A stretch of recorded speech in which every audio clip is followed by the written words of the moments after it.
आज हम लोग इसी बात पे चर्चा करेंगे कि लेसन प्लानिंग क्या चीज है। और यदि हम आपसे बात पूछें कि जब एक शिक्षक किसी कक्ष में जाता है तो वो कौन कौन सी एक्टिविटी करता है।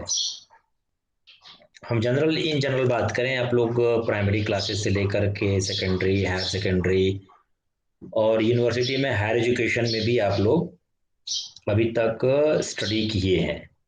तो यदि एक शिक्षक की कक्षागत गतिविधियों पर यदि आप देखते हो कि जब क्लासरूम में कोई टीचर आता है तो क्लासरूम में आने के बाद वो कौन कौन सी गतिविधि करता है,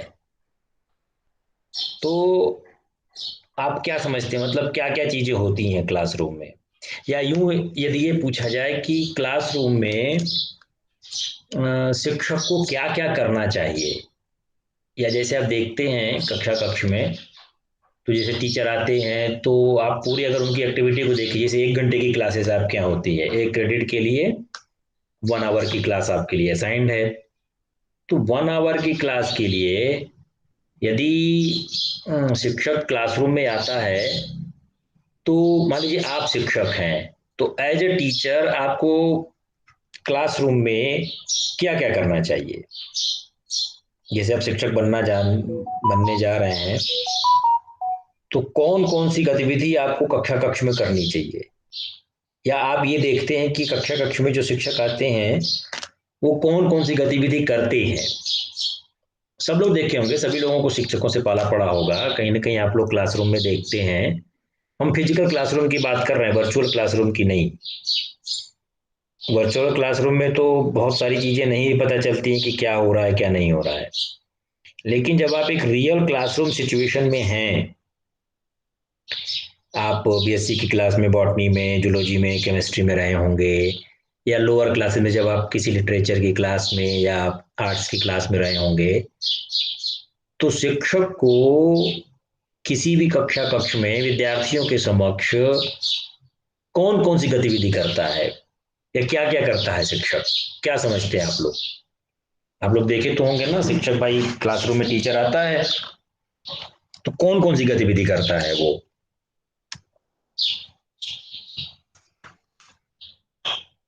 बताइए। सर सर शिक्षक सबसे क्यों? पहले तो जो टॉपिक सर हाँ, एक एक करके बताइए। सर सबसे पहले तो जो टॉपिक हम पढ़ा रहे हैं उसको लेकर बच्चों का प्रीवियस नॉलेज चेक करेंगे कि बच्चे कितना जानते हैं उस टॉपिक को।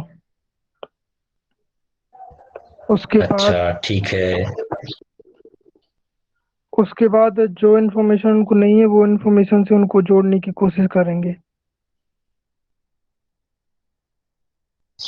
ठीक, ठीक है। और टीचर्स की हाँ, गतिविधियों को बताइए देखते संजय। हैं सर। मुख्य रूप से दो प्रकार से बोल सकते हैं कि दो प्रकार की गतिविधियां करते हैं कोई टीचर। एक तो टीचिंग गतिविधि और एक नॉन टीचिंग। तो टीचिंग में कोई भी टीचर अपने सिलेबस से रिलेटेड गतिविधियां करता है, और नॉन टीचिंग में हो गया जैसे क्लास में अरेंजमेंट देखना कि लड़कों को अलग बिठाना, लड़कियों को अलग बिठाना। ये भी एक नॉन टीचिंग गतिविधि है टीचर्स की। तो इस प्रकार और भी गतिविधियां करते हैं। अरे बाप रे बाप। अच्छा, तो क्या शिक्षक को ऐसा करना चाहिए कि लड़कों को अलग बिठा दे, लड़कियों को अलग बिठा दे। ये तो बड़ा अच्छा मुद्दा आपने छेड़ दिया। सर सिचुएशन के अकॉर्डिंग, अगर अलग अलग सिचुएशन में कोई क्लास में ज्यादा उद्यमी बच्चे होते हैं तो हाँ, तो क्लास में ज्यादा बच्चे हैं तो शिक्षक को ऐसा करना चाहिए कि लड़कों को अलग बिठा दे, लड़कियों को अलग बिठा दे। आप लोग तो पहले शायद सेकंड सेमेस्टर में आप लोगों ने एक पेपर ही पढ़ा होगा, जेंडर, स्कूल और सोसाइटी, तमाम लाज और विभिन्न प्रकार के एक्ट्स आप लोगों ने पढ़ा होगा। तो शिक्षक की इस गतिविधि को कि वह लड़कों को अलग बिठा दे, लड़कियों को अलग बिठा दे, इस तरह का डिस्क्रिमिनेशन, अब ये एक दूसरा खैर मुद्दा हो जाएगा। ये कहाँ तक उचित है, इस पे हम बाद में अभी चर्चा करेंगे आपसे। और जैसे, और एक बात आपने कही कि कुछ शैक्षणिक गतिविधि करता है और कुछ गैर शैक्षणिक गतिविधि करता है। तो क्या आप लोगों को ऐसा लगता है कि शिक्षक का जो गतिविधि है वो कक्षा कक्ष के दौरान गैर शैक्षणिक गतिविधियां भी होती हैं? ये आप लोग इस बात से कहाँ सहमत हैं कि शिक्षक यदि कक्षा कक्ष में बातचीत कर रहा हो या कोई भी गतिविधि कर रहा हो तो गैर शैक्षणिक गतिविधियां क्या हो सकती हैं? कि एक बात जैसे आपने कहा कि लड़कों को अलग बिठा दिया, लड़कियों को अलग बिठा दिया। एक तो पहले सबसे बड़ा प्रश्न चिन्ह यही है कि क्या लड़कों को अलग बिठा देना, लड़कियों को अलग बिठा देना, क्या ये, अच्छा, ये किस पर्पज से करता है वो? अगर ये करता है तो क्यों करता है, संजय? Yes sir. सर जैसा प्राइमरी लेवल पर और मिडिल स्कूल्स में देखा गया है कि गांव के स्कूल्स में ऐसा होता है कि मतलब टीनेजर्स में बहुत परेशानी आने लगती है और बहुत मतलब क्लासेस में बहुत उधम करते हैं बच्चे, तो उस हिसाब से दोनों को एक साइड, क्योंकि हमारे स्कूल में ऐसा था कि लड़के एक साइड बैठते बैठते थे। 4 रोज थी तो 2 रो में लड़के बैठते थे और 2 रो में लड़कियां बैठती थी। अच्छा, यदि क्लास में लड़के उधम कर रहे हैं, इट मीन्स कि टीचर का कंट्रोल अपनी कक्षा कक्ष में नहीं है। अच्छा, हाँ, काव्या कुछ कहना चाह रही है, बताइए काव्या। Yes sir. सर जो संजय ने बोला नॉन टीचिंग एक्टिविटीज और टीचिंग एक्टिविटीज, तो मेरे हिसाब से नॉन टीचिंग एक्टिविटीज जो होती हैं वो टीचिंग एक्टिविटीज से ही को ही पढ़ाने का एक अलग तरीका होता है। मतलब अगर मैं कोई टॉपिक समझा रही हूँ तो मैं अपना टॉपिक किसी नॉन टीचिंग एक्टिविटी से एक्सप्लेन करूंगी, तो वो एक तरीके से टीचिंग का ही पार्ट रहेगा, तो वो नॉन टीचिंग पार्ट एक्टिविटीज नहीं कहलाएंगी। कहने का मतलब कक्षा कक्ष में जो कुछ भी गतिविधियां होंगी वो सारी शिक्षण अधिगम प्रक्रिया से संबंधित होनी चाहिए। करते हैं, लेकिन वो शिक्षक करते हैं जिनका लेसन तैयार नहीं होगा। यदि आप किसी कक्षा कक्ष में गैर शैक्षणिक गतिविधि करते हैं, इसका मतलब ये है कि एज अ टीचर आप अपने लेसन प्लान को तैयार नहीं किए हैं। जो पहली बात हम आपसे कहे थे कि इफेक्टिव टीचिंग के लिए फर्स्ट ऑफ ऑल जो होना चाहिए वो मास्टरी ऑफ द सब्जेक्ट होने। यदि आपको ही विषय वस्तु का ज्ञान अच्छे से नहीं है तो आप बच्चों को भटकाएंगे, कहानी सुनाएंगे, ये सारी गतिविधियां आप करेंगे। मे बी कि वो आपकी क्लासरूम के इतर भी कोई गतिविधि हो सकती है, लेकिन वो उसी सिचुएशन में होगी जिस सिचुएशन में आपकी पाठ तैयार नहीं होगा। लेकिन यदि शिक्षक कभी कभी कक्षा कक्ष के बाहर या विषय से संबंधित कोई गतिविधि करता है, इससे आप ये कदापि नहीं कह सकते कि वह गैर शैक्षणिक गतिविधि कर रहा है। ठीक है, अभी दूसरा पार्ट जो हम आपसे जेंडर स्कूल, आप लोगों ने जेंडर स्कूल सोसाइटी पढ़ी होगी पेपर ना, सेकंड सेमेस्टर में? चैट यस बॉक्स में लिखिए। आप लोगों ने एक पेपर पढ़ा होगा, जेंडर स्कूल और सोसाइटी। ठीक है, तो आप लोगों ने उसको पढ़ा होगा, तो उस पर भी हम आपसे बाद में भी चर्चा करते हैं।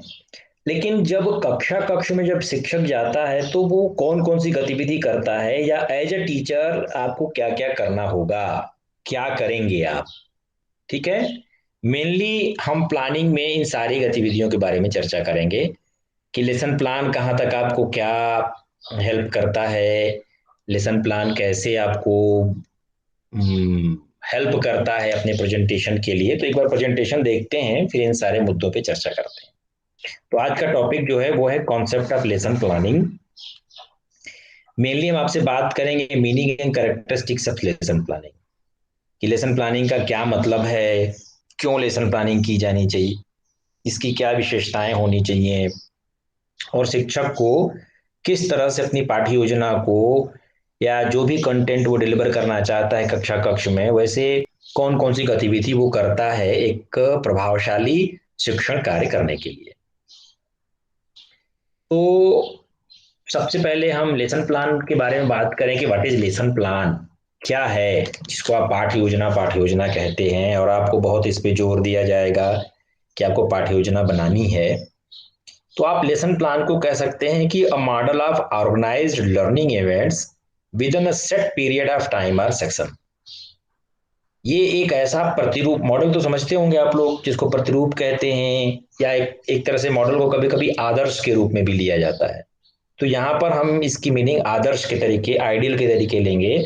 जैसे कहते हैं कि teacher is a role model, है ना। शिक्षक को समाज में एक रोल मॉडल के तरीके लिया जाता है कि वह एक आदर्श व्यक्ति है, उसके आचरण, उसके व्यवहार, उसके क्रिया, उसकी बातचीत, उसका पहनावा, सब कुछ ऐसा होना चाहिए कि वो रोल मॉडल के तरीके है। तभी आप कहते हैं कि भाई शिक्षक है तो शिक्षक मार्केट में खड़े होकर के गोलगप्पे नहीं खा सकता, चाट की दुकान पे नहीं मिलना चाहिए शिक्षक, शिक्षक किसी पान की दुकान पे नहीं मिलना चाहिए, गुटखा नहीं खाना चाहिए, है ना। ऐसे तमाम तरह की चीजें आप सोसाइटी में मानते हैं कि शिक्षक से ये सारी चीजों की अपेक्षा नहीं की जाती है। तो खैर वो शिक्षक की बात है, लेकिन लेसन प्लान क्या है, हम मॉडल के बारे में बात कर रहे थे। It is a organise learning events, अर्थात एक निश्चित समय में, it may be 30 minutes, it may be 40 minute, it may be 45 minute, it may be 1 hour, जैसा जैसा आपकी जहां पे टीचिंग लगे, आपके जो विभिन्न विद्यालयों आप लोगों के शिक्षण कार्य, यदि कोविड-19 सिचुएशन सही होती है आप लोगों की लगती है, तो डिफरेंट डिफरेंट स्कूल्स में आपको जाकर के वहां शिक्षण कार्य करने होंगे। और जब डिफरेंट डिफरेंट स्कूल्स की बात करेंगे तो वहां पर अलग अलग टाइम पीरियड है, कहीं पे 1 घंटे का पहला पीरियड है, बाकी सारे पीरियड 40-40 मिनट के हैं, कहीं 30 मिनट के हैं, कहीं 45 मिनट के हैं। तो ये डिपेंड करता है कि आपका कहाँ पे प्रैक्टिस टीचिंग लगी हुई है। तो वो जो निश्चित टाइम फ्रेम है, निश्चित जो समय आपको दिया गया है किसी एक सत्र को संचालित करने के लिए, जो टाइम पीरियड है, उस टाइम पीरियड में या उस समय अंतराल में आप अपने अधिगम की जितनी घटनाएं हैं, उन सारी घटनाओं को जो आप एक संगठित रूप में प्रस्तुत करते हैं, उसका जो आदर्श बनाते हैं, वो लेसन प्लान की तरीके। आपकी जो पाठ्य योजना है, पाठ्य योजना एक निश्चित समय अंतराल के दौरान की जाने वाली अधिगम की सारी गतिविधियों को संगठित करके आदर्श रूप में प्रस्तुत करता है।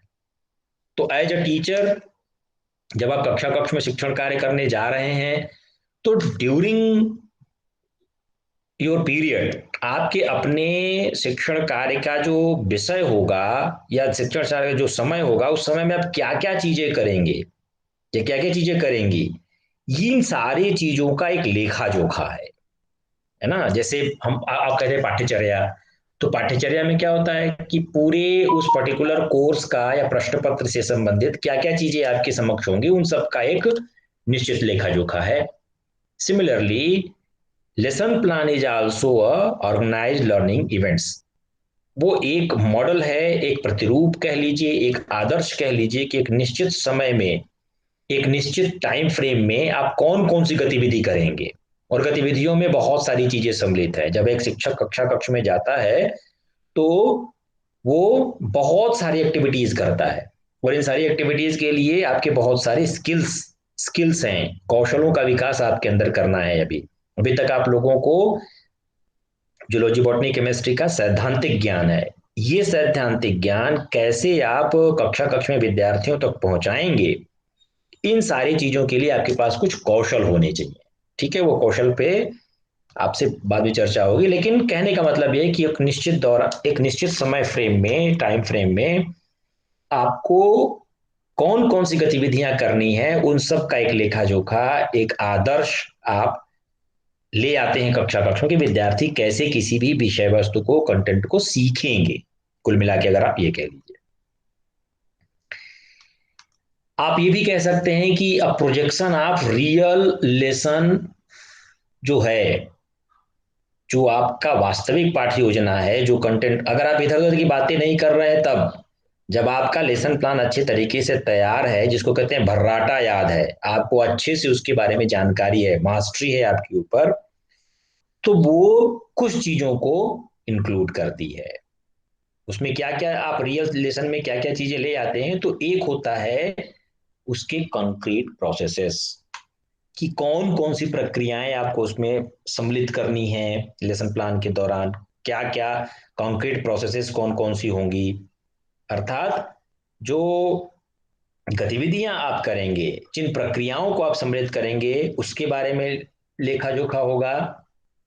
जब आप कोई प्रक्रिया संपन्न कराएंगे, it may B through demonstration, it may B through lecture, it may B through team teaching, जो भी आप मेथडोलॉजी अपनाएंगे, जो भी आप मेथड अपनाएंगे, जो भी प्रक्रिया आप अपनाएंगे, उस प्रक्रिया के बाद बच्चे कितना सीखे, उन्होंने कितना ज्ञान प्राप्त किया, इसके संबंध में आप कुछ असाइनमेंट्स देंगे उनको। जैसे आप होमवर्क कह सकते हैं, असाइनमेंट कह सकते हैं, दत्त कार्य कह सकते हैं, ताकि आपको ये पता चले कि जो काम आपने उनको सिखाया, जो भी कंटेंट आपने उनको बताया, उसका ज्ञान, नहीं तो फिर हवा हवाई है, हम आप कुछ भी बोलते चले जाएं और बाद में हम आपसे कुछ पूछे ही नहीं कि आपको क्या, अगर आपका मूल्यांकन ना हो तो पता ही नहीं चलेगा कि हम कहाँ तक सक्षम हो पाए हैं अपने पाठ्य योजना को बताने में, या आप कहाँ तक सक्षम हो पाए हैं उन सारे ऑब्जेक्टिव्स को प्राप्त करने में। तो असाइनमेंट भी वहां पर एक जरूरी बात है। और तीसरी बात आप कह सकते हैं कि इस लेसन प्लान में एक तो पूरी प्रक्रिया का लेखा जोखा होगा कि कौन कौन सी प्रक्रिया आप अपनाएंगे। जैसे अभी अखिल ने कहा कि आपको पूर्व ज्ञान के बारे में पता करना है, ठीक है, किसी ने उसमें जोड़ा कि भाई आपको और सारी शैक्षणिक गतिविधियां करनी है, तो वो सारी आप इसमें प्रोसेसेस के अंतर्गत सम्मिलित करेंगे कि प्रक्रियाएं कौन कौन सी आप फॉलो कर, आप प्रश्न पूछते हैं, उत्तर लेते हैं उनसे, उनको शाबाशी देते हैं, ब्लैक बोर्ड पे कोई काम करते हैं, चित्र बनाते हैं, उसको लेवल करते हैं, ये सारी प्रक्रियाओं के अंतर्गत आप समझ लीजिए कि कॉन्क्रीट प्रोसेसेस हैं। फिर लास्ट में आप उसका मूल्यांकन करते हैं कि कितना सीखे वे। आप अगर 40 मिनट का दिया आपने उनकी क्लास कंडक्ट की, तो उस 40 मिनट में वो क्या क्या चीजें सीख ली हैं इसके बारे में जानकारी होनी चाहिए। और केवल उनकी सीखने की जानकारी नहीं, आप कहां तक सक्षम रहे हैं अपनी बातों को बताने में, ये भी असाइनमेंट से पता चलता है। और फिर एक लर्निंग टूल भी आप उसमें लिखते हैं कि किस माध्यम से उपकरण क्या क्या होगा, क्या क्या चीजें आप उसमें यूज करेंगे। इसलिए हम कहते हैं कि जो लोग कम से कम बायोलॉजी वाले होंगे, वो कोई भी लेसन प्लान यदि उनकी टीचिंग लगती है, तो प्रत्येक लेसन प्लान में कोई न कोई टीचिंग एड अवश्य होना चाहिए, जिसको कि आप tool, these are the fundamental elements, एक तरह से आप कह सकते हैं कि आपके लेसन प्लान में कॉन्क्रीट प्रोसेसेस के बारे में होना चाहिए, प्रक्रिया का जिक्र होना चाहिए, कैसे उनका मूल्यांकन करेंगे, असाइनमेंट क्या देंगे, किस प्रकार से उनको आप जानेंगे कि कितना सीख पाए, वो चीज होनी चाहिए, और लर्निंग के टूल्स होने चाहिए। प्रत्येक लेसन प्लान में, प्रत्येक पाठ्य योजना में आपको कुछ लर्निंग के टूल्स बनाने हैं। लर्निंग के टूल्स क्या हो सकते हैं? टीचिंग लर्निंग मटेरियल्स हो सकते हैं, है ना। आप लोग अभी मेथोडोलॉजी वाले में और पढ़ेंगे कि क्या है teaching material, teaching learning aids क्या क्या चीजें, चार्ट है, मॉडल है, या कोई आप लिविंग थिंग्स ले आके दिखाते हैं। ऐसे बहुत सारी चीजों को आप अपने कॉन्सेप्ट को इलेबोरेट करने के लिए, कॉन्सेप्ट को बच्चों को क्लियर करने के लिए आप लर्निंग टूल्स का प्रयोग करते हैं। तो दीज आर द थ्री, ये कह लीजिए कि रियल प्रोजेक्शंस हैं लेसन प्लान के, जिसके माध्यम से जो आपके लेसन प्लान में इन चीजों का जिक्र होता है। जब आप लेसन प्लानिंग करेंगे, पाठ्य योजना बनाएंगे, तो इन तीन चीजों का आप जरूर जिक्र करेंगे, उसमें होगा वो कि प्रक्रियाएं कौन कौन सी अपनाएंगे, असाइनमेंट किस प्रकार का होगा, और टीचिंग लर्निंग एड क्या कौन से होंगे, शिक्षण सहायक सामग्रियां क्या क्या चीजें होंगी। इन तीन चीजों का भी लेखा जोखा एक मॉडल लेसन प्लान में होगा। तो ये लेसन प्लान में इन चीजों को आप प्रोजेक्ट करते हैं, प्रक्षेपित करते हैं, दिखाते हैं कि इन चीजों को आप करेंगे। दूसरी बात आप कहते हैं कि blueprint for learning process with clear aim and objectives. Blueprint क्या होता है? कोई जानता है ब्लूप्रिंट? आप लोग शायद अभी पेपर में पढ़े भी होंगे, हिंदी में इसको कहते हैं नील पत्र। किसी को पता है? चलिए, ब्लूप्रिंट आप ऐसे समझ लीजिए, जैसे मान लीजिए कि कोई आर्किटेक्ट है और वो आर्किटेक्ट को मान लीजिए उसको पुल बनाना है, कोई एक ब्रिज बनाना है, तो पहले वो उस ब्रिज का एक छोटा मॉडल प्रस्तुत करता है, कहाँ पे पिलर होंगे, कहाँ पे उसकी कितने पिलर होंगे, इन सब चीज का एक ब्लूप्रिंट, जिसको कहते हैं खाका, समझ लीजिए खाका बनाता है ना। सिमिलरली लेसन प्लान जो है वो अधिगम की प्रक्रियाओं का एक खाका है। आप एक खाका बनाते हैं कि आप मतलब एक जो रियल सिचुएशन में क्लासरूम में जब आप शिक्षण कार्य करेंगे तो उस शिक्षण कार्य के दौरान होने वाली गतिविधियों के अलावा कौन कौन सी चीजें होंगी उसका एक खाका है, एक ब्लूप्रिंट है।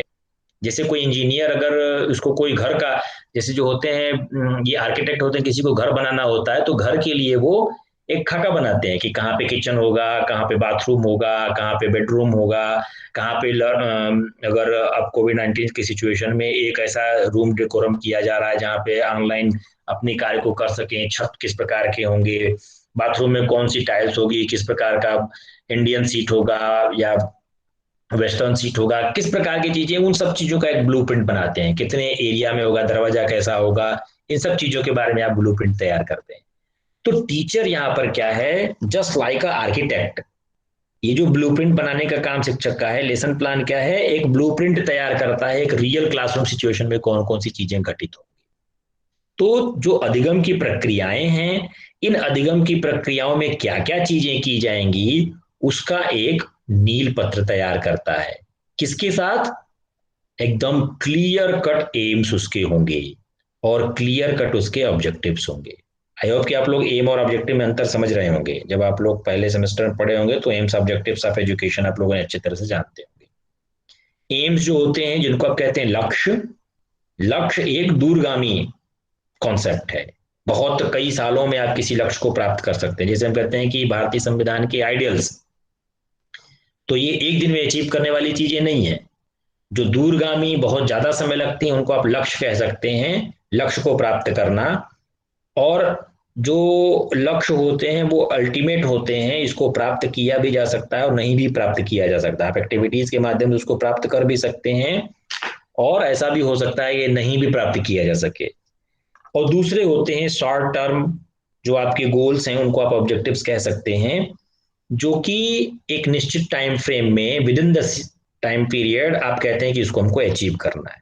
तो आप ये दो तरह के ऑब्जेक्टिव्स और दो तरह के एम्स को या गोल्स को आप लेकर के चलते हैं। एक को कहते हैं लॉन्ग टर्म गोल जो कि एम्स है, और दूसरा है शॉर्ट टर्म गोल जिसको कि आप ऑब्जेक्टिव्स कहते हैं। जनरली बायोलॉजिकल साइंसेज के लेसन प्लान में जो एम्स होते हैं, aims are related with the subject. जो आपके जिसको हम कह रहे हैं दूरगामी, जो दूर तक प्राप्त करने वाले जो लक्ष्य आप लेकर के चल रहे हैं, वो संबंधित होते हैं जीव विज्ञान के उद्देश्यों से कि जीव विज्ञान का क्या उद्देश्य है, जीव विज्ञान पढ़ने पढ़ाने का क्या उद्देश्य है, टीचिंग ऑफ बायोलॉजी के एम्स क्या हैं, वो सारे आपके क्लियर कट मेंशन होंगे लेसन प्लान में। कि अगर आप जीव विज्ञान पढ़ाने जा रहे हैं तो जीव विज्ञान के सामान्य उद्देश्य क्या होंगे। सामान्य उद्देश्य क्या हो सकते हैं? जैसे जीवधारियों के बारे में रुचि उत्पन्न करना, जीवधारियों की प्रक्रियाओं को समझना, है ना, जीवधारियों से संबंधित जीवधारियों और जीवधारियों के होने वाली उनके जो अपनी जिज्ञासाओं को शांत करना, जीव विज्ञान से संबंधित। These are the aims of lesson plan related to biological science. तो जो एम्स की बात कर रहे हैं, जो सामान्य उद्देश्यों की बात कर रहे हैं, these are related to the subject material. ये आपके विषय से संबंधित होगा। लेकिन जो ऑब्जेक्टिव होंगे आपके लेसन प्लान में, जो विशिष्ट उद्देश्य लिखे जाएंगे, वो विशिष्ट उद्देश्य आपके शीर्षक से संबंधित होंगे, आपके टॉपिक से रिलेटेड होगा। विषय क्या हो गया? विषय आपका हो गया जीव विज्ञान, ठीक है। विषय आपका हो गया बायोलॉजी, ये तो आपका विषय हो गया। लेकिन जब आप टॉपिक कहेंगे तो टॉपिक क्या होगा? मे बी हो सकता है स्ट्रक्चर ऑफ सेल, है ना, स्ट्रक्चर ऑफ सेल, या सेल की संरचना आप बताना चाह रहे हो, तो ये एक हो सकता है कि बायोलॉजी एक आपका विषय हो गया, विषय जो हो गया आपका बायोलॉजी, और इस बायोलॉजी के अंतर्गत आपने एक टॉपिक लिया स्ट्रक्चर ऑफ सेल। दूसरा टॉपिक हो सकता है फंक्शन ऑफ सेल या ऑर्गेनेल्स ऑफ सेल। इस तरह के आपके वो स्पेसिफिक ऑब्जेक्टिव्स होंगे। तो जनरल एम्स या general objectives are related to the subject and specific objectives are related with the content or topic. तो इन सब चीजों के बारे में क्लियर ऑब्जेक्टिव उसके होंगे, एम्स क्लियर कट एकदम होंगे और ऑब्जेक्टिव्स उसके क्लियर कट होंगे। ये आपके लेसन प्लान के दौरान आपको देखना है। आपको इन चीजों को जब आप लेसन प्लान लिखेंगे बनाएंगे तो उसमें इन चीजों को आप इंक्लूड करेंगे। नेक्स्ट आप कह सकते हैं कि जो टूल है, आप लेसन प्लान को एक टूल की तरीके समझ सकते हैं, एक उपकरण की तरीके है, a tool from theory to practice by a methodological approach. ये क्या है? ये आपका लेसन प्लान एक उपकरण है जिसमें कुछ सैद्धांतिक चीजों को आप व्यवहारिक चीजों में परिणित करते हैं। आपने सिद्धांत के रूप में बना लिया, आपने क्या बना लिया कि बायोलॉजी का या जीव विज्ञान का ये उद्देश्य होगा, या बायोलॉजी के जीव विज्ञान के इस फला शीर्षक से संबंधित हम ये उद्देश्य लेकर के चलेंगे। ये थियरी हो गई कि इन उद्देश्यों को हमको अचीव करना है, और इस थियरी को आपने क्लासरूम में इंप्लीमेंट किया। आप प्रश्न पूछे, ब्लैक बोर्ड पे चित्र बनाया, लेबल किया, उनको एक्सप्लेनेशन दिया, उनको इलस्ट्रेट किया, उनको आप पुनर्बलन दिया, अपने कार्यों में उद्दीपन विभिन्नता आप लेकर के आए। तो ये सारे आप प्रैक्टिस आप करते हैं, अभ्यास करते हैं इन चीजों का। तो theory to practice by a methodological approach. और ये जो कुछ भी आप करेंगे, श्यामपट्ट पे कैसे लिखा जाएगा, श्यामपट्ट पे चित्र कहाँ बनाए जाएंगे, श्यामपट्ट पे चित्रों को किस प्रकार लेबल किया जाएगा, श्यामपट्ट पर सारांश किस तरह से विकसित होगा, प्रश्न कैसे पूछा जाएगा, उदाहरण कैसे दिए जाएंगे, व्याख्या कैसे किए जाएंगे, अगर अच्छा प्रश्न निकल करके आता है तो उनको पुनर्बलित कैसे किया जाएगा, इन सब के पीछे कोई न कोई मेथोडोलॉजी होगी। इन सब के पीछे कोई न कोई आपकी क्रियाविधि होगी, जिस क्रियाविधि के उपागम को फॉलो करके ही आप इस थियरी को प्रैक्टिस में कन्वर्ट करेंगे। तो it is a tool from theory to practice by a methodological approach. आप कुछ भी कहीं नहीं कर देंगे, कभी भी प्रश्न नहीं पूछ लेंगे, शुरुआत दौर में आते ही आप उनसे मूल्यांकन करना नहीं शुरू कर देंगे। हर चीज के पीछे कब चीजें क्लासरूम में कब की जाएंगी, इन सब के पीछे कोई ना कोई एक मेथोडोलॉजिकल अप्रोच होगा, एक क्रियाविधि होगी कि इस क्रियाविधि को फॉलो करके आप उन चीजों तक अपने उद्देश्यों को प्राप्त करने की कोशिश करेंगे। तो जो lesson plan as a whole आप कह लीजिए कि ये पूरा एक क्लासरूम एक्टिविटी का एक लेखा जोखा है शिक्षक का, वो प्रस्तुत करता है विद्यार्थियों के समक्ष और उसके काम को काफी आसान बनाता है।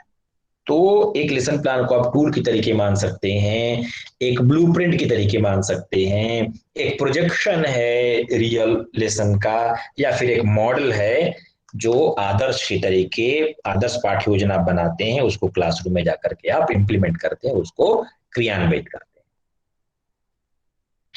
क्यों लेसन प्लान जरूरी है? भाई शिक्षण कार्य तो बिना लेसन प्लान के भी हो सकता है।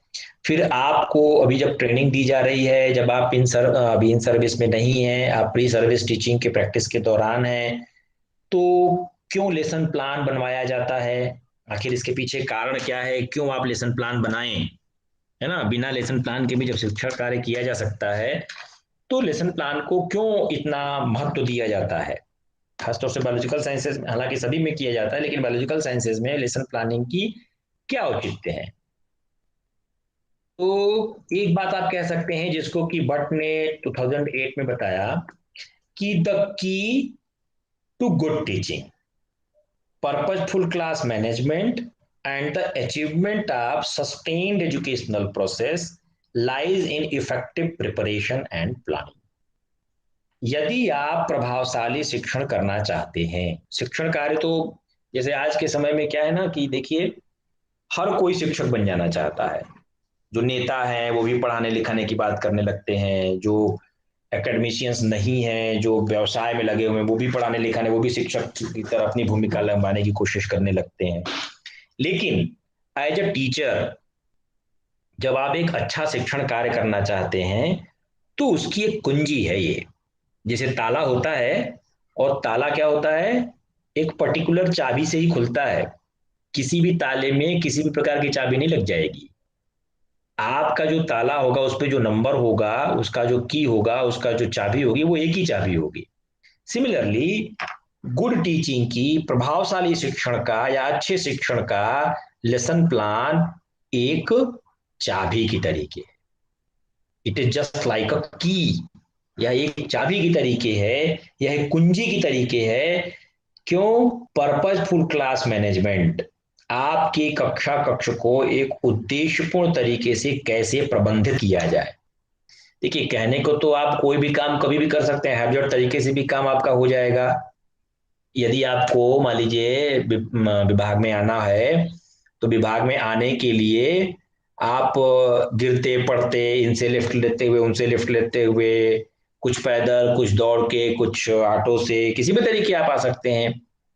लेकिन जब आप उसको एक पर्पजफुल मैनेज्ड वे में यदि आप काम करेंगे तो, और आपको समय से पहुंचना है, पता चला 10 बजे क्लास है, आप पौने 10 बजे निकल रहे हैं घर से, कुछ दौड़े, कुछ भागे, इनसे लिफ्ट लिया, उनसे लिफ्ट लिया, फिर ऑटो भी किया, और ऐसे आने की आप कोशिश करते हैं, और गिरते पड़ते किसी भी तरीके आप 10 बजे तक क्लास में पहुंचते हैं। वो भी पहुंचना है, लेकिन जब आप उसकी प्रॉपर मैनेजमेंट करेंगे कि आप सुबह 7 बजे नहा लिए, थोड़ा बहुत नाश्ता कर लिया, पहले घर से निकल लिए, पता नहीं रास्ते में जाम लग जाए, ऑटो मिले न मिले, या घर से बाहर आने में किसी प्रकार की दिक्कत हो, तो आप एक मैनेज्ड वे में अपने उद्देश्यों को प्राप्त करने की कोशिश करते हैं। तो वही बात यहाँ पर भी है कि शिक्षण कार्य तो ऐसे भी आप कर सकते हैं, लेकिन जब हम प्रभावशाली शिक्षण की बात करते हैं, एक इफेक्टिव टीचिंग की बात करते हैं, गुड टीचिंग की बात करते हैं, तो उसमें पर्पसफुल क्लासरूम मैनेजमेंट भी है। क्योंकि जब आप उसको मैनेज्ड वे में चलाएंगे, यदि आप उसको प्रबंधित तरीके से चलाएंगे, कैसे कब कौन सी एक्टिविटी करनी है, ये बात आपको पता होगा, और उसी के हिसाब से जब आप अपने काम को परफॉर्म करेंगे, तब आप निश्चित रूप से अपने उद्देश्यों को प्राप्त करने में सफल हो पाएंगे। ऐसा हो सकता है कि जैसे हमने कहा 10 बजे आपको पहुंचना है, और आप गिरते पड़ते पहुंचे, हो सकता है 5 मिनट बाद, 10 मिनट बाद आप पहुंचे, या आधे घंटे बाद पहुंचे, तब तक आधा कंटेंट खत्म हो चुका था, जो मेन बातें थी वो सर ने या मैडम ने आपसे बता चुके थे। तो उस स्थिति में अब आप कैसे, बाकी चीजें तो आपकी छूट गई, लेकिन आपने क्लास अटेंड किया, अटेंडेंस लग गई, 75% बन गया आपका, कम से कम आपको एक नंबर तो मिल ही गया। ठीक है, तो यहां पर and the achievement of sustained educational process lies in the effective preparation and planning. जब आप अच्छे तरीके से प्लानिंग किए होंगे कि क्लासरूम में जाना है, हमको क्या क्या चीजें करनी है, ये पहले से आप अगर निर्धारित कर रखे होंगे, यदि पहले से आप इसकी योजना बना चुके होंगे, और उसी हिसाब से आप उसका अपना प्रिपरेशन भी किए होंगे, केवल इफेक्टिव क्लासरूम टीचिंग के लिए केवल मास्टरी ऑफ द सब्जेक्ट ही जरूरी नहीं है, कब किस स्टेज पे आपको क्या करना है, इस चीज की प्रॉपर प्लानिंग यदि आपकी की हुई होगी, तो उस स्थिति में आप शैक्षिक प्रगति को जांचने के लिए या अचीवमेंट को, उस उन उद्देश्यों को प्राप्त करने के लिए, बच्चों को सिखाने के लिए, आप लेसन प्लानिंग से अच्छा आपके पास कोई और चीज नहीं है। एक ऐसा टूल है जो आपके क्लासरूम को प्रभावशाली बनाता है। यदि आपने प्लानिंग अच्छे से कर ली, कहते हैं ना कि यदि प्लानिंग आपने अच्छा कर लिया, तो एजुकेशन होने में बहुत ज्यादा प्रॉब्लम नहीं होता है, उसको बाद फिर एजुक्यूट करना है। यदि आपने अच्छी प्लानिंग कर लिया, इट मीन्स कि आपने आधा शिक्षण कार्य की आधा काम आपने कर लिया, आधा तो बस केवल आपको प्रेजेंटेशन के दौरान आपको देखना है। इसलिए भट्ट ने ये बात कहा कि प्लानिंग आपकी अच्छी होनी चाहिए, आपकी योजना अच्छी बनी होनी चाहिए। और योजना का मतलब क्या, कि कब कौन कौन सी चीजें की जाएंगी। यदि 40 मिनट का क्लासरूम है, 40 मिनट का यदि क्लास का पीरियड है, तो 40 मिनट में आप बाकायदे कितने समय में आप इंट्रोड्यूस करेंगे क्लासरूम में, कितने समय में प्रीवियस नॉलेज के साथ उनको जोड़ेंगे, कब प्रेजेंटेशन होगा, कब टीचिंग एड को आप दिखाएंगे, कब मूल्यांकन करेंगे, सबकी प्लानिंग आपकी पाठ्य योजना में होती है। यदि पाठ्य योजना की प्लानिंग अच्छी हो गई, आपने उसको अच्छे से इंप्लीमेंट कर लिया, तो निश्चित रूप से आपका जो टीचिंग होगा वह गुड की श्रेणी में होगा, और आप एक प्रभावशाली शिक्षण कार्य करने में सक्षम हो पाएंगे एक अच्छे प्लानिंग के ऊपर। दूसरी बात जो है वो एक और सर्डवोक और रैन ने बताया, उनका ही मानना था कि consistent effective lesson planning is essential for successful experiences in both teaching and learning process. देखिए, कहीं भी आप अगर जब शिक्षण की बात करते हैं, तो शिक्षण अपने आप में पूर्ण नहीं है। जहां कहीं शिक्षण होगा, निश्चित रूप से वहां पर लर्निंग भी होगी। जब शिक्षण की बात करेंगे आप, तो वहां पर अधिगम भी सम्मिलित होगा। आपका शिक्षण, जैसे कोई शिक्षक यदि क्लासरूम में अगर केवल शिक्षण कर रहा हो तो यह वन वे प्रोसेस होगा, केवल वो अपनी बातें आप तक पहुंचा रहा होगा। लर्निंग, ऐसा नहीं कि केवल लर्निंग स्टूडेंट ही करते हैं, लर्निंग टीचर की भी होती है। जैसे अभी आप प्री सर्विस में हैं, अभी आप जब पहली बार कक्ष में जाएंगे, आपको कोई क्लास यदि असाइन हुआ, हम फिर कहेंगे कि भाई अगर सिचुएशन सब कुछ ठीक ठाक रही तो उस स्थिति में जब आप पहली बार क्लासरूम में जाएंगे तो आप बहुत सी चीजें सीखेंगे।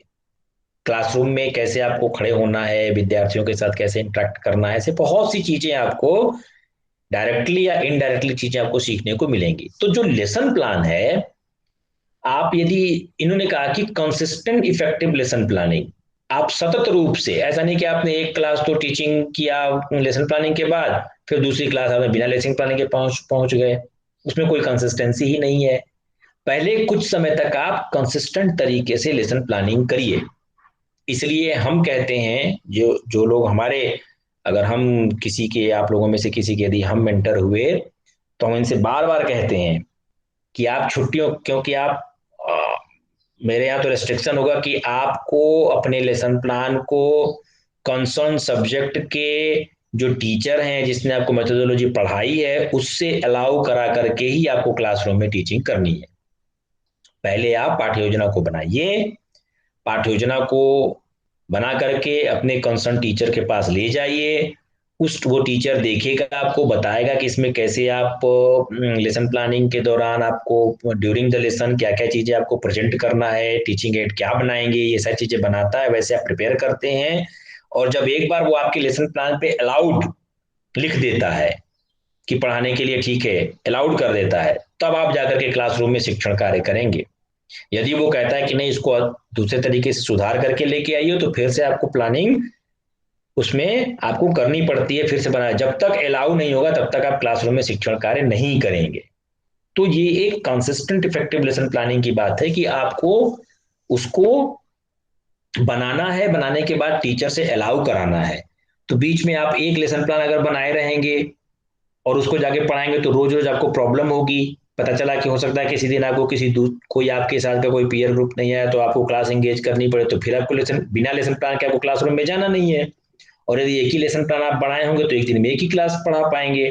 या कभी आप गए अपने कंसर्न टीचर से अलाउ कराने के लिए, वो नहीं मिले, भाई शिक्षक के पास तमाम तरह की एक्टिविटी होती है, बहुत सारे कार्य होते हैं, आप कभी गए उनके पास नहीं मिले, एक दिन वो आए नहीं, छुट्टी पे रहे, तो आप एडवांस में, जब आपकी सैटरडे संडे या बीच में किसी प्रकार की छुट्टी होती है, तो एडवांस में कम से कम 3 या 4 लेसन प्लान बना करके अलाउ करा करके रखिए, ताकि इन द केस यदि कोई ऐसी इस प्रकार की घटनाएं घटित होती हैं तो आपकी टीचिंग सफर न हो। क्योंकि टीचिंग आपके लिए निर्धारित है कि इतने प्लान आपको पढ़ाने ही पढ़ाने हैं, और जब वो पढ़ाने की बात होगी तो आपको अलाउ करा करके पढ़ाना है, ये भी एक मैंडेटरी कंडीशन है। खासतौर से मेरे मेंटरशिप में यदि किसी का लगा तो यहाँ पर आपकी कंसिस्टेंट इफेक्टिव लेसन प्लानिंग, यदि आप बार बार बार बार बार बार बनाते रहे एक सततता यदि आपने ला दी, तो फिर बाद में हो सकता है कि आपको लेसन प्लान बनाने की जरूरत न हो। ठीक है, तो consistent effective lesson planning is essential for successful experiences in both teaching and learning process. शिक्षण अधिगम की प्रक्रिया में जो, यदि आप सफलतापूर्वक किसी प्रकार का अनुभव प्राप्त कराना चाहते हैं, यदि आप चाहते हैं कि जो क्लासरूम में आप शिक्षण कार्य कर रहे हैं वो बच्चों को एक्सपीरियंस हो, उसकी अनुभव कर सके। जैसे आप लोग करिकुलम डेवलपमेंट का पेपर यदि आप लोगों ने पढ़ा होगा, तो वहां पर एक शब्द आता है लर्निंग एक्सपीरियंसेस, जिसको आप कहते हैं अधिगम अनुभव। अर्थात क्लासरूम में केवल सूचना दे देना, क्लासरूम में केवल बच्चों को इंफॉर्मेशन भर देना, उनको चीजें बता देना, यही काफी नहीं है। और खासतौर से तो बायोलॉजिकल साइंसेज में, जो कि रियल लाइफ सिचुएशन में उनके सामने घटित होने वाली है, यदि वो बच्चे उन चीजों को एक्सपीरियंस नहीं करेंगे, तब तक आपके बायोलॉजी पढ़ाने का तो कोई मतलब नहीं है। यदि आप उनको फ्लोरेसेंस बता रहे हैं, फोटोसिंथेसिस बता रहे हैं, या उनको आप किसी प्रकार के सिस्टम के बारे में बता रहे हैं और उस चीज को वो अनुभूत न करें, यदि वो हरे रंग के पत्तियों के मतलब को न समझें, क्लोरोफिल की क्या क्रियाविधि है प्लांट्स में, यदि उन चीज को अनुभूत न करें तो फिर आपकी बायोलॉजी पढ़ाने का मेरे समझ से कोई मतलब नहीं है। तो इसलिए टीचिंग के एक्सपीरियंसेस को, आपको भी एक्सपीरियंस हो कि आपने बहुत अच्छा पढ़ाया, और जिस दिन आप एक प्रभावशाली शिक्षण कार्य करें करके आएंगे, उस दिन आपके अंदर एक कॉन्फिडेंस दिखाई देगा। यदि बच्चों ने आपसे प्रश्न पूछा, आप उनको अच्छे से एग्जाम्पल देके समझा लेते हैं, बच्चों को समझ आ जाती है, तो आपका खुद मोरल जो होता है वो अप होता है।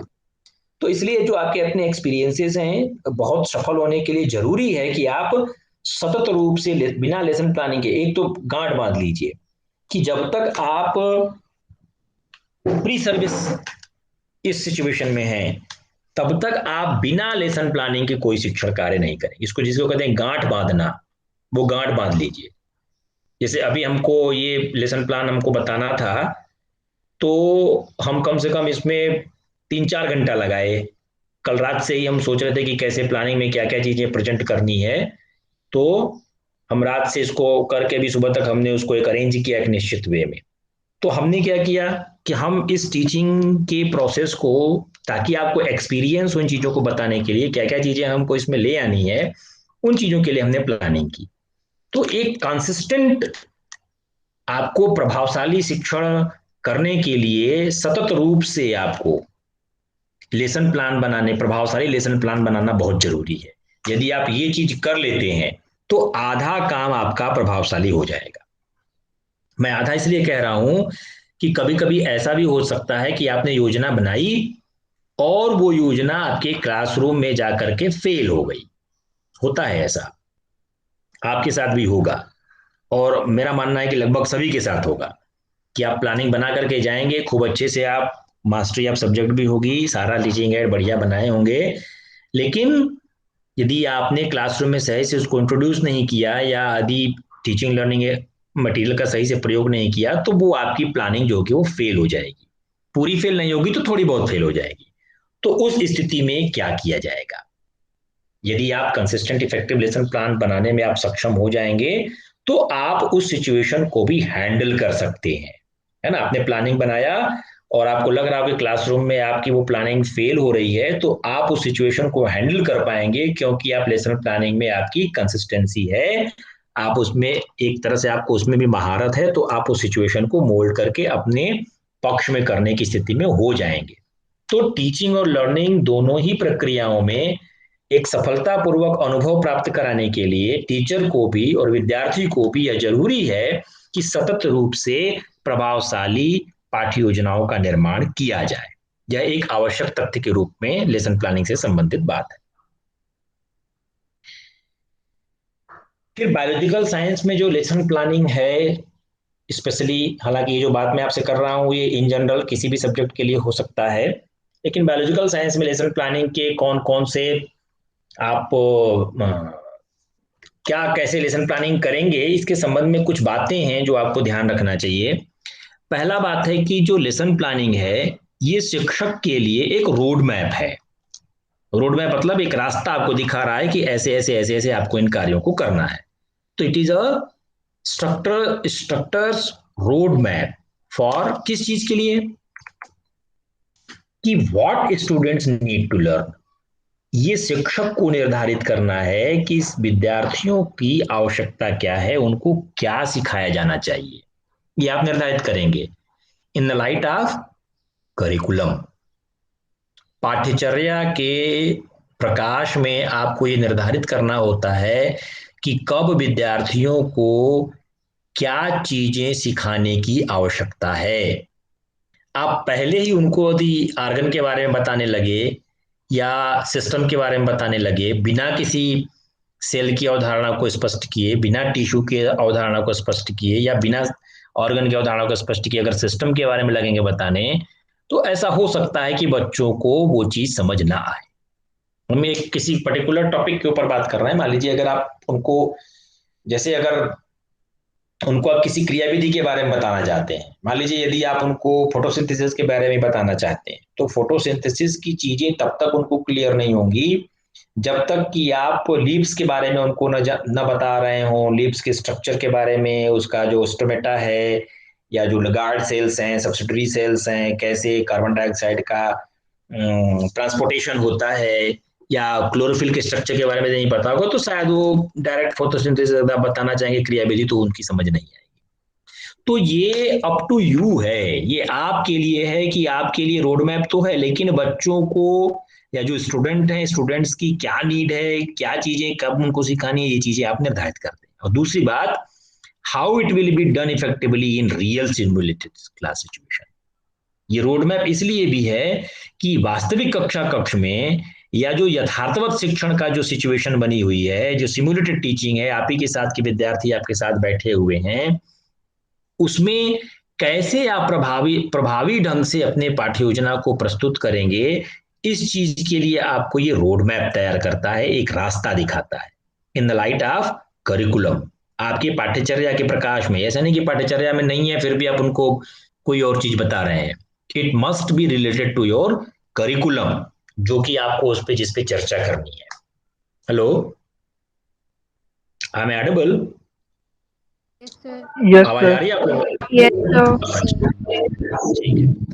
तो पहली बात तो ये हो गई कि ये शिक्षक के लिए एक रोड मैप की तरीके है, ये रास्ता आपको दिखा रहा है कि बच्चों को क्या सीखना है इन लाइट ऑफ करिकुलम। और आप रियल क्लासरूम सिचुएशन में या सिमुलेटेड क्लासरूम सिचुएशन में कैसे इफेक्टिवली अपने कंटेंट से आप डील करेंगे, ये चीज आपको लेसन प्लानिंग बताती है। खासतौर से बायोलॉजिकल साइंसेज में तो बहुत जरूरी हो जाता है इस बात के लिए। दूसरी बात आप कह सकते हैं कि designing appropriate teaching learning activities. जब आप लेसन प्लानिंग कर रहे होंगे, खासतौर से बायोलॉजिकल साइंसेज में, हो सकता है कभी आपको किसी चीज को डेमोन्स्ट्रेट करना हो। बहुत फ्रिक्वेंटली आप बायोलॉजिकल साइंसेज में यूज करते हैं। जैसे यदि आप मान लीजिए छोटी क्लासेस में आप उनको किसी भी प्लांट्स के एरियल पार्ट्स और सबमर्ज पार्ट्स के बारे में बताना चाहते हैं, मान लीजिए आप उनको डिफरेंशिएट करना चाहते हैं रूट शूट के लिए, रूट और शूट के बारे में यदि उनको डिफरेंशिएशन बताना चाहते हैं, या जड़ और तने के बारे में किसी प्रकार का अंतर बताना चाहते हैं, तो ऐसा हो सकता है कि आपको वहां पर कोई ऐसी एक्टिविटी करनी पड़े जिससे आपको प्लांट्स के तने और जड़ में, पत्तियों में, इस तरह के आप उनको डिफरेंशिएशन बताना पड़े। तो यू हैव टू डेमोन्स्ट्रेट। हो सकता है आपको कोई चीज प्रदर्शित करके दिखाना पड़े। आप रियल क्लासरूम सिचुएशन में किसी गमले में प्लांट्स को ले जाएं, मे बी, या आपकी खिड़की से बाहर कोई प्लांट दिखाई दे रहा हो तो हरे वाले पार्ट की तरफ इंडिकेट करके बताएं उनको। या ऐसी भी सिचुएशन हो सकती है कि आप कोई चार्ट बना करके लेके गए हो रंगीन, जिसमें हरे वाला पार्ट, ऊपर का तने का पार्ट हरा दिखा रहे हो, पत्तियां दिखा रहे हो, उसमें फ्रूट्स लगे हो, और एक लाइन खींच करके विद इन द सॉइल आप बताना चाहते हो कि रूट ये एडवेंटिशियस रूट है, ये जो आपके डिफरेंट टाइप की जो रूट्स हैं वो आप उनको बताना चाह रहे हो। तो ये डिपेंड करता है कि आपको बहुत सारी एक्टिविटीज करनी पड़ेंगी। तो कौन सी एक्टिविटी पहले करनी है, कौन सी एक्टिविटी बाद में करनी है, इन चीज का एक निश्चित डिजाइन होगा आपके पास। आपको एक्सप्लेनेशन के लिए भी, केवल डेमोन्स्ट्रेशन की बात मैं नहीं कर रहा, आपको एक्सप्लेन करना होगा तो एक्सप्लेनेशन की एक एक्टिविटी होगी। आपको क्लासरूम में हो सकता है कुछ उदाहरण प्रस्तुत करने हो, अब आप उनको उदाहरण प्रस्तुत करने हो, जैसे अभी मैंने ये बैकग्राउंड में आपको दिखाई दे रहा है, ये प्लांट है, और जनरली ये एक जिम्नोस्पर्म है, और आप ऐसी सिचुएशन में रह रहे हैं जो बच्चे इन प्लांट्स को देखे ही ना हो, इसके बारे में कभी देखा ना हो, कभी सुना ना हो। ठीक है, जैसे ये पाइनस का प्लांट है या जो भी आप कह लीजिए, ऐसे प्लांट्स का उदाहरण दे रहे हो जो उनके रियल सिचुएशन से संबंधित नहीं है। यदि आप उनको गेंदे का फूल बताते, यदि उनको आप आम का पेड़ बताते, यदि उनको आप अमरूद का पेड़ बताते, तो शायद वो एक्सपीरियंस कर लिए होते। तो आपको ये टीचिंग लर्निंग की जो एक्टिविटीज होंगी with in the class, with in the time frame, जो समय आपको लिए निर्धारित है, 40 मिनट, 45 मिनट, 1 घंटा, 50 मिनट, उसके दौरान आपको अपने शिक्षण अधिगम से संबंधित सभी गतिविधियों को निश्चित रूप से डिजाइन करना पड़ेगा। कब कौन सी एक्टिविटी करी जाएगी, कैसे करी जाएगी, इसके लिए टूल क्या होगा, इन सब के लिए लेसन प्लानिंग खास तौर से बायोलॉजिकल साइंसेज में बहुत जरूरी होता है कि कैसे आप अपने टीचिंग लर्निंग एक्टिविटीज को डिजाइन करेंगे, कब कौन सी एक्टिविटी करी जाएगी, उसकी ऑर्गेनाइजेशन बहुत जरूरी बात होती है। तीसरी बात आप कह सकते हैं बायोलॉजिकल साइंस की लेसन प्लानिंग में कि develop strategies to obtain feedback of learning of students. आप जैसे बच्चे से किसी प्रकार का उत्तर, आपने कोई प्रश्न पूछा, या इस तरह की आप व्यूह रचना बनाएं कि बच्चे आपसे फीडबैक आपको दें जो उन्होंने सीखा। कैसे आपको पता कैसे चलेगा? जैसे हम यदि आपको प्रेजेंटेशन कर रहे हो तो हमें पता कैसे चलेगा कि आपको बातें समझ आ रही हैं कि नहीं, या जो चीजें हम आप, कभी कभी ऐसा भी होता है कि हम जो चीज कन्वे करना चाहते हैं आप पूछेंगे नहीं, और मैं ये मान करके चलूंगा कि मैं जितनी चीजें बता रहा हूं वो आपको पता है, उतनी बातें आप समझ में आ गई, तो यहां पर एक कॉन्फ्लिक्ट की सिचुएशन है। आप हेजिटेशन में उन चीजों को आपने पूछा नहीं, और मैं ये मान करके चल रहा हूं कि ये तो मैं, मेरे लिए छोटी सी चीज है, मैं तो ये बता रहा हूं तो ये तो आपको पता ही होगा, इस पे ज्यादा एक्सप्लेनेशन करने की जरूरत नहीं है। तो इस सिचुएशन में ये फीडबैक नहीं मिल पाता। यदि वन में खासतौर से जब ऑनलाइन टीचिंग हो रही हो तो बिना किसी फीडबैक के पता ही नहीं चलता कि क्या जो बात हम बता रहे हैं वो आपको बात समझ आ रही कि नहीं आ रही है। जैसे अभी हमको पता ही नहीं चल, कभी कभी क्या होता है कि मैं ऑनलाइन टीचिंग क्लास करता रहता हूँ और नेटवर्क की प्रॉब्लम से या कभी किसी का फोन आ गया तो हम डिस्कनेक्ट हो जाते हैं, और पता चला कि हम डिस्कनेक्ट हो गए, हमें पता ही नहीं चला, और उधर पूरी लेसन खत्म हो गई और स्टूडेंट्स इंतजार कर रहे हैं। तो मैं फिर बीच में पूछना शुरू किया, मेरी आवाज आ रही है, जैसे अभी हमने आपसे पूछा। तो ये एक रियल क्लासरूम सिचुएशन में भी ऐसी होती है। ये तुम्हारे ये तो एक इस डिवाइस की प्रॉब्लम कह लीजिए, नेटवर्क की प्रॉब्लम की वजह से, एक्सटर्नल फैक्टर की वजह से हो गई, लेकिन there are so many factors which can affect the learning of student, और ये लर्निंग को प्रभावित करने के लिए फीडबैक बहुत जरूरी है, पृष्ठपोषण जरूर होना चाहिए। तो इसके लिए भी आपको कोई व्यूह डेवलप करनी पड़ेगी, कोई एक कोई एक ऐसी आपको व्यूह रचना बनानी पड़ेगी, विकसित करनी पड़ेगी, ताकि आपको फीडबैक मिलता रहे विद्यार्थियों से कि विद्यार्थी कितना सीखे, कहाँ पे उनको प्रॉब्लम हो रही है, कहाँ पे बच्चा नहीं पूछना चाह रहा है, उसको चीजें नहीं आ रही फिर भी नहीं पूछना चाह रहा है। इस चीज के लिए आपको एक व्यूह रचना बनानी पड़ेगी, ऐसा विकसित करना पड़ेगा कि आपको पता चलता रहे। जैसे कभी कभी क्या होता है कि क्लासरूम में यदि आप हैं तो आई टू आई कांटेक्ट में चीजें पता चल जाती हैं कि आपको समझ आ रही कि नहीं। जैसे कहते हैं ना कि एक आदमी का बॉडी लैंग्वेज होता है। कभी कभी आप यदि ऐसे आप जा रहे हो, ठीक है, आप कभी ऐसा देखिएगा, मान लीजिए अपने घर में ही आप जा रहे हैं, पीछे से कोई आ रहा है, तो आप पीछे मुड़ के भी नहीं देखेंगे और आपको पता चल जाएगा कि कौन आ रहा है।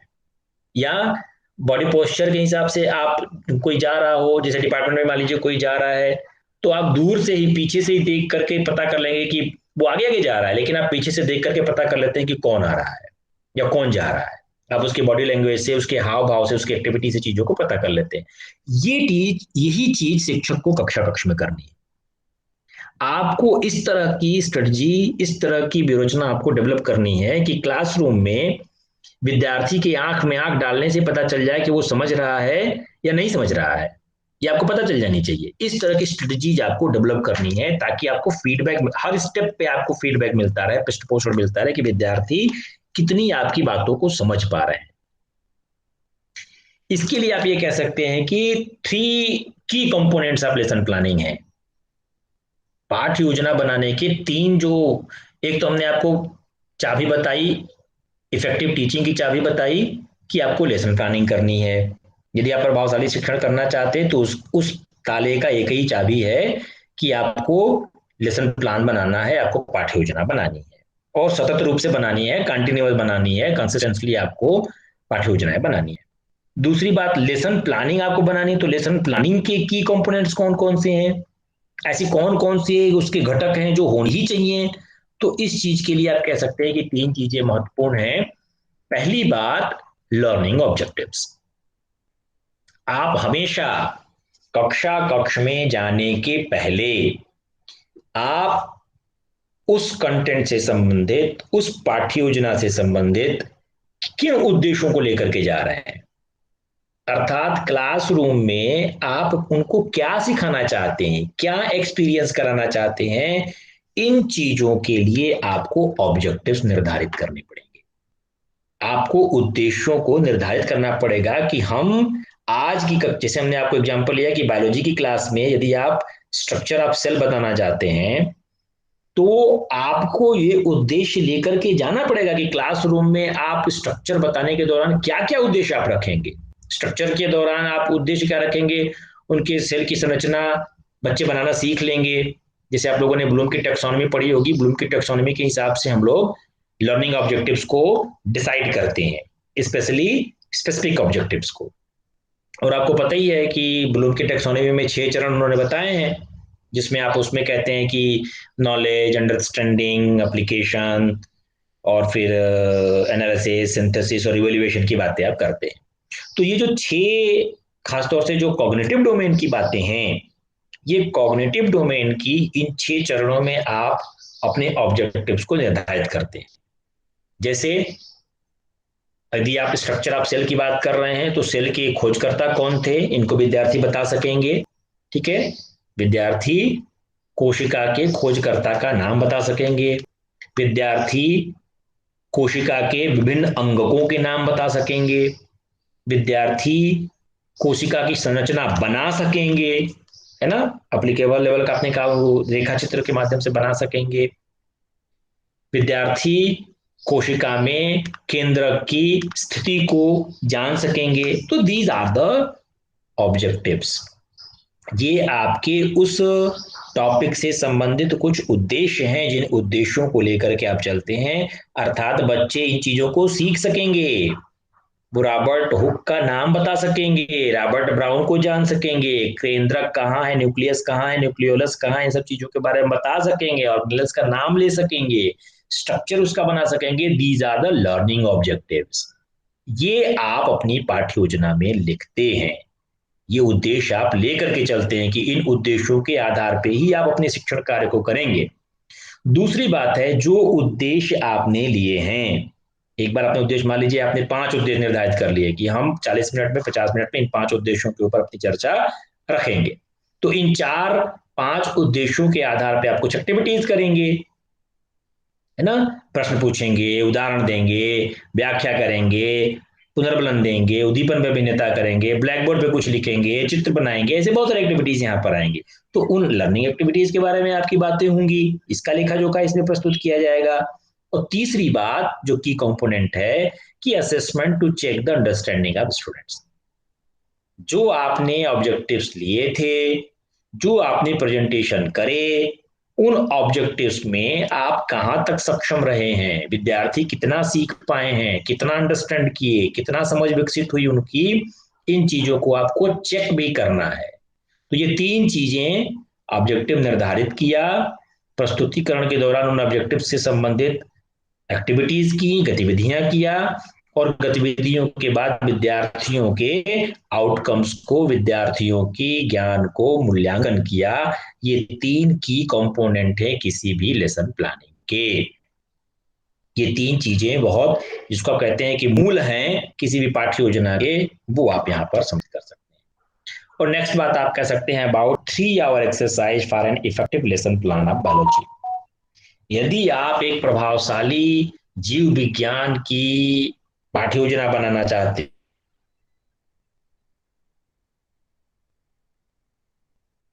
हैं तो कम से कम 3 घंटा, कम से कम 3 घंटा, ज्यादा से ज्यादा तो हो सकता है 8-9 घंटे भी लग जाए, लेकिन कम से कम 3 घंटा आपको प्रिपेयर एक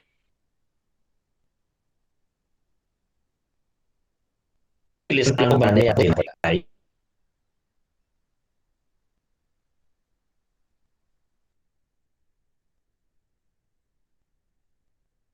ये सोर्स देखे, वो सोर्स देखे, इस तरह से पीपीटी तरह से बनाया तो ये नहीं अच्छा लग रहा, कैसे बनाया, कैसे हम उसको पर आपको बहुत सी एक्टिविटी करनी है।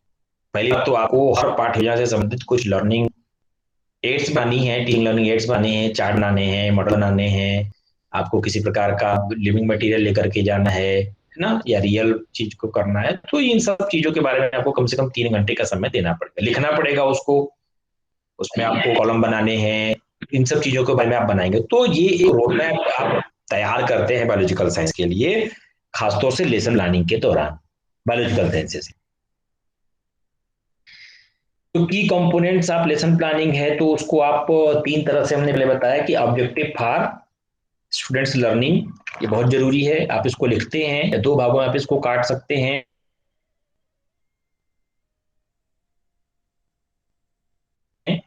एक को आप कह सकते हैं जनरल ऑब्जेक्टिव्स,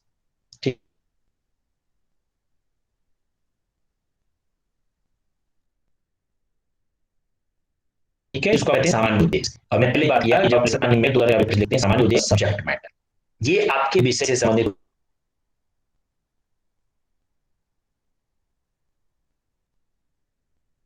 पढ़ने का क्या उद्देश्य है, भौतिक विज्ञान पढ़ने का है, भूगोल पढ़ने का क्या उद्देश्य है, हिंदी पढ़ने का क्या उद्देश्य है। These are the general objectives of subject. आपका जो विषय होगा उस विषय से संबंधित आप सामान्य उद्देश्य लिखेंगे। और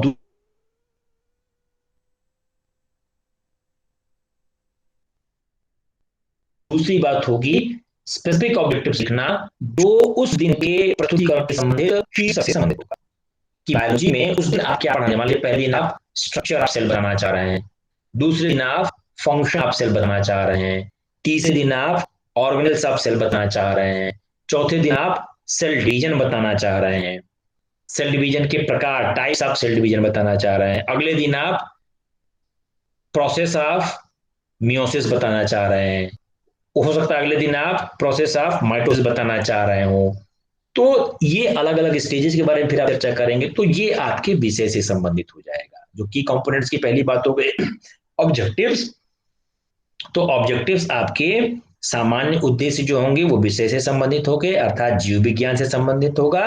और जो विशिष्ट उद्देश्य होंगे वो आपके टॉपिक से संबंधित या शीर्षक से संबंधित होगा।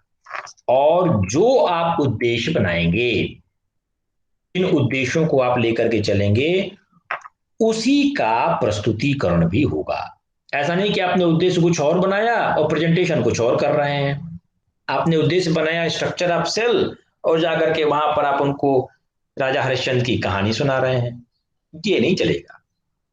यदि आपने उद्देश्य जो बनाए हैं तो उस उद्देश्य के अकॉर्डिंगली ही आपका प्रेजेंटेशन होगा। जो उद्देश्य आपने अपनी पाठ्य योजना में लिखा, उसी उद्देश्यों को प्राप्त करने के लिए वही लर्निंग एक्सपीरियंसेस विद्यार्थियों को हो, इसलिए उससे संबंधित गतिविधियां ही की जाएंगी। चाहे व्याख्या किया जाएगा, चाहे ब्लैक बोर्ड पे कोई समरी तैयार करी जाएगी, चाहे उनसे प्रश्न पूछा जाएगा, चाहे आप उससे संबंधित कोई उदाहरण दे रहे होंगे, चाहे उनके अच्छे प्रश्नों को आप पुनर्बलित कर रहे होंगे, ये सारी गतिविधियां इन्हीं ऑब्जेक्टिव्स के फ्रेमवर्क में होंगी। यदि ऑब्जेक्टिव नहीं होगा तो उससे संबंधित कोई गतिविधि भी नहीं होगी। इसलिए सबसे पहले आपने उद्देश्यों को निर्धारित किया है, सबसे पहले आपने उद्देश्यों को अपनी पाठ्य योजना में जगह दी है और इन्हीं उद्देश्यों के अकॉर्डिंगली आप शिक्षण कार्य करेंगे। और तीसरी जो की कंपोनेंट है strategies to check students understanding, जो चीज आपने पढ़ाया, ऐसा नहीं कि आपने पढ़ाया नहीं और उसका प्रश्न पूछ रहे हैं, ये भी गलत है।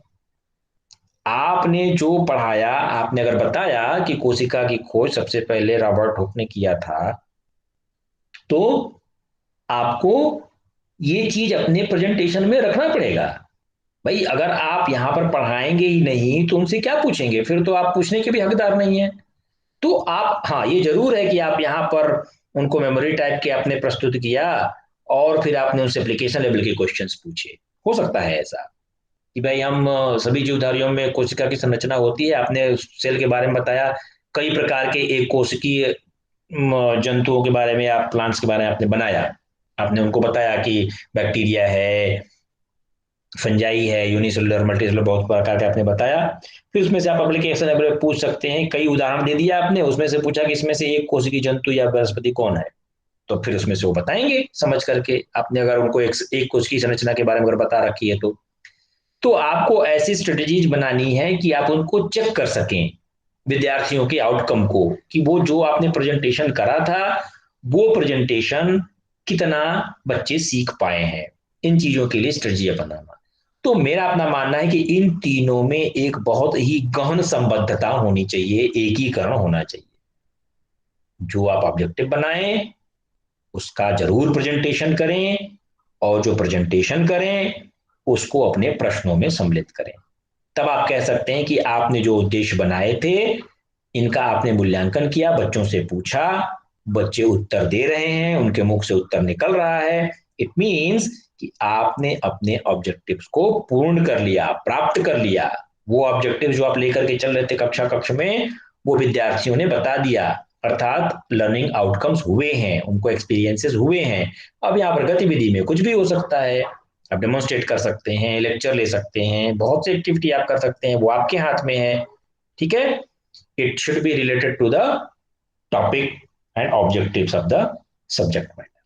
ठीक है, तो ये तीन कंपोनेंट्स आपके लेसन प्लानिंग के होते हैं। तीन फेजेज हैं। अच्छा चलिए, फेजेस पे हम अगले चरण पे चर्चा करेंगे। इससे संबंधित आपके कोई प्रश्न हो तो वो हम लोग अभी ले सकते हैं, बताइए।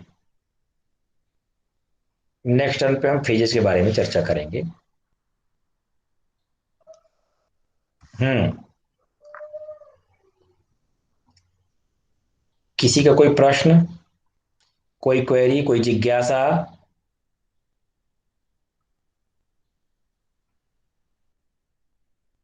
No sir. No sir. अच्छा, तो हमारी जिज्ञासा का समाधान करिए। सर हाँ बताइए, बताइए सर चारू। जो टीचिंग लर्निंग एक्टिविटीज में सर हमको हर पॉइंट लिखना पड़ेगा क्या उसमें लेसन प्लान में? हर पॉइंट से मतलब हम समझे नहीं चारू। मतलब सर जो हम उस दिन का ऑब्जेक्टिव लेके जाएंगे कि हमको ये टॉपिक पढ़ाना है, तो सर उसमें एक एक चीज लिखना पड़ेगा उस टॉपिक की? बिल्कुल, आपको चारू अपने पाठ्य योजना में उन सभी एक्टिविटीज के बारे में लिखना है कि आप क्या क्या करेंगी। जी सर। जैसे जो आपकी पाठ्य योजना, मान लीजिए अपने शीर्षक, जैसे एक एग्जांपल मान लीजिए, हमने अभी आपको एग्जांपल लिया बायोलॉजी से, आपने लिया स्ट्रक्चर ऑफ सेल। ठीक है, अब यस जब सर। आपने स्ट्रक्चर ऑफ सेल लिया तो स्ट्रक्चर ऑफ सेल, ऐसा तो नहीं है कि पूरे प्राण पूरे 40 मिनट में यही चलता रहेगा। आप अपने इस टॉपिक को कुछ शिक्षण बिंदुओं में डिवाइड करेंगे, है ना। अभी जब हम आपको एक फॉर्मेट बताएंगे टीचिंग लेसन प्लान की, तो हम बताएंगे कि कम से कम 3 टीचिंग पॉइंट्स आप उस टॉपिक को, जैसे आपके विषय है, विषय में कई टॉपिक्स होंगे और एक टॉपिक में कई टीचिंग पॉइंट्स होंगे, और उन टीचिंग, जैसे स्ट्रक्चर ऑफ सेल में आपने लिया कि इन्वेंटर ऑफ सेल आपने एक ले लिया, या इंट्रोडक्शन आपने ले लिया। दूसरा आपने ले लिया कि मान लीजिए आप दूसरे पॉइंट में बताना चाहते हैं साइटोप्लाज्म और न्यूक्लियोप्लाज्म, इस तरह से आप बताना चाहते हैं, तो ये एक दूसरा उनमें दूसरा पॉइंट हो सकता है। और तीसरा पॉइंट हो सकता है कि इंपॉर्टेंट ऑर्गेनेल्स ऑफ सेल।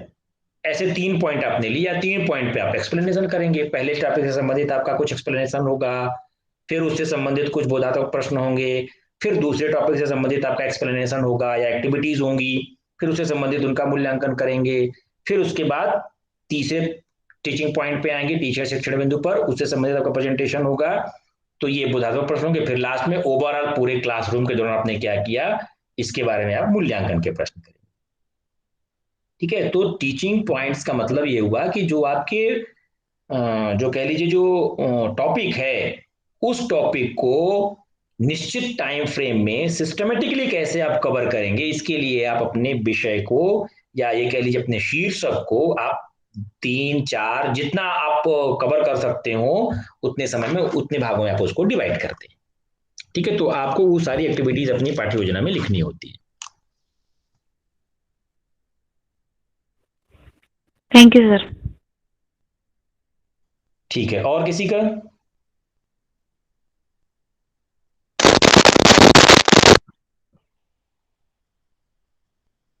और कोई कुछ बताना चाहता हो? नहीं बताना चाहता तो हम पूछना चाहते हैं। सर सर हाँ बताइए अंजलि। सर जैसे कि क्लास में हम पढ़ाने गए और वो हमको कोई भी इंस्टेंट कुछ भी थॉट आया या कुछ माइंड में चल रहा है तो वो हमको बताना है उनको, तो वो हमारे लेसन प्लान में नहीं है, तो वो हम बता सकते हैं ना? पहली बात तो जब आप योजना बना रही होंगी तो उसी समय आपके दिमाग में ये चीज आना चाहिए कि वो आपके दिमाग में आ रहा है कि नहीं। जब आप प्लानिंग कर रहे होंगी, जैसे हमने आपको एक टॉपिक दिया, आपने प्लानिंग कर रही हैं, तो उसी समय आपके दिमाग में वो चीज आएगा कि ये बताना चाहिए, तो उसको आप अपने लेसन प्लान में सम्मिलित कर लीजिए, प्लानिंग में ही ले आइए उसको, ओके सर। है ना। और ऐसा हो सकता है तुरंत से भी ऐसा हो जाए कि आपको अचानक से, लेकिन हर प्लान में नहीं होगा ऐसा, कभी कभी होगा कि अचानक से आपको लगा कि नहीं ये भी चीज हमको बताना चाहिए। तो ये आपके हाथ में है भाई, क्लास आपकी है ना, आपके हाथ में क्लास है, लेकिन आपको ऐसा नहीं करना भरसक। तो आप ये प्रयास करिए कि देखिए अभी क्या है कि अभी आप लोगों के इस लेसन प्लानिंग का मूल्यांकन होना है, अर्थात इस पे नंबर है। और नंबर होने का मतलब आपका जब कोई मूल्यांकन करेगा तो आपको वो सारी चीजें ध्यान देनी होंगी कि हमारा इस पे मूल्यांकन होना है। तो आप बहुत केयरफुल तरीके से, केयरफुल ढंग से आप सोच करके तब आप अपनी प्लानिंग को अंजाम दीजिए। आपको हमेशा इस बात का ध्यान रखना चाहिए कि आपका मूल्यांकन होना है तो आप किन किन विषयों को इसमें सम्मिलित करेंगे, वो चीज आपकी प्लानिंग में पहले होनी चाहिए। आप प्लानिंग कर लीजिए, जब आप लेसन प्लान बना रहे होंगे तो आपको पता चल जाएगा कि ये चीजें हो सकती हैं, उसको आप उसमें इंक्लूड कर लीजिए। लेकिन निश्चित रूप से आपको उन विषय वस्तु को उस पाठ्यचर्या से संबंधित ही इंक्लूड करना चाहिए।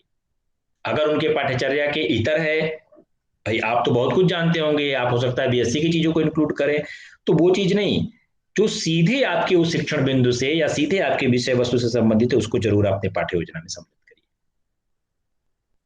Okay sir. ठीक है। Okay sir. और कोई?